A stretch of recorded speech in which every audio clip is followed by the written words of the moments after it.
Chili. Regardez cette frappe.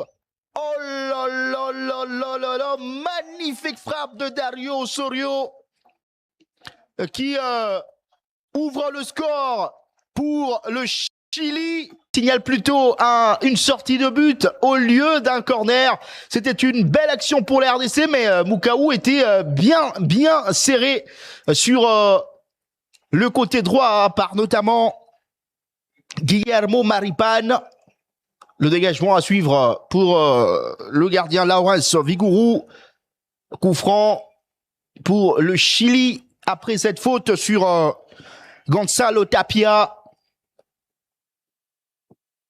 La faute de Axel Tuanzebe, auteur d'un seul but en équipe nationale de la RDC. Mais quel but important!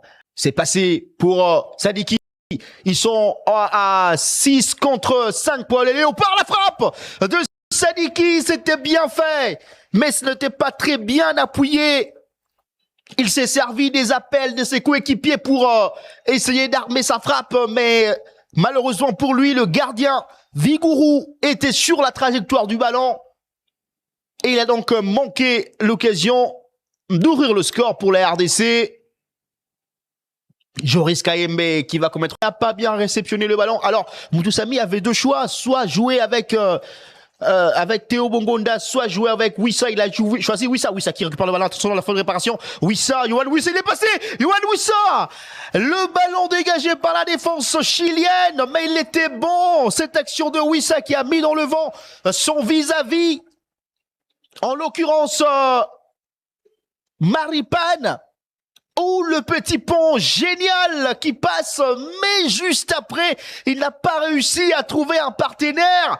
Il a remis le ballon en retrait, mais ce n'est pas arrivé vers Théo Bongonda, c'est arrivé vers Victor Mendes qui a mis la balle en corner. Quelle action de la RDC dans cette fin de première mi-temps.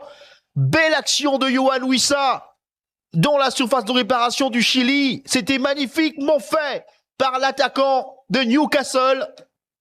Et le corner pour l'RDC à la dernière minute du temps réglementaire de cette première mi-temps. Cette deuxième mi-temps.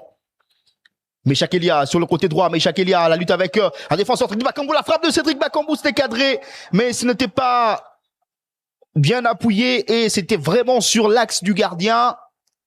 Cédric Bakambu qui a été trouvé par Meshak Elia Lina. Voilà la première occasion de la RDC après 3 minutes dans cette deuxième mi-temps. La première occasion. Oh, loin de l'entrée de la surface de réparation de la RDC. Allez, on va revenir sur le vieux démon puisque on avait vu face au Danemark. Il y avait de frappes de loin qui avaient touché le menton. Mais là, ça n'a pas touché le menton. C'est allé au fond de filet. La belle frappe de Dario Osorio à la 52e minute de jeu et il ouvre le score pour le Chili. Regardez cette frappe. Oh là là là là là là. Magnifique frappe de Dario Osorio qui ouvre le score pour le Chili. De la part de l'équipe chilienne, mais la deuxième mi-temps a été vraiment tout autre. Attention puisque c'est un coup franc un peu loin, mais dangereux. Très dangereux. Si c'est cadré, attention!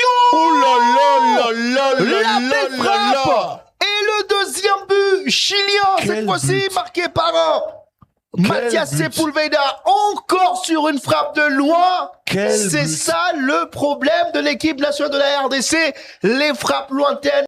Ils peuvent se faire une idée sur les frappes lointaines, puisque ça fait du mal à la défense de la RDC. Attention avec Chipenga qui trouve Joris Kayembe dans la surface de réparation. Joris Kayembe, la frappe, le but Au fond. La réduction du score de la RDC par Joris Kayembe d'une frappe du pied gauche. Juste après le deuxième but chilien, 88e minute, Joris Kayembe qui réduit le score pour la RDC. Une action qui est allée très vite. Et cette fois-ci, il y a eu de la finition dans l'action. Et il le fallait parce qu'on ne peut pas aller en Coupe du Monde sans avoir marqué un seul but. Et surtout, après en avoir encaissé 2. Donc là, Joris Kayembe est allé avec beaucoup de confiance. Il n'a pas hésité. Et il a frappé du pied gauche pour essayer de mettre ce ballon au fond. Et je pense que ça fera beaucoup de bien au Léopard, ce but.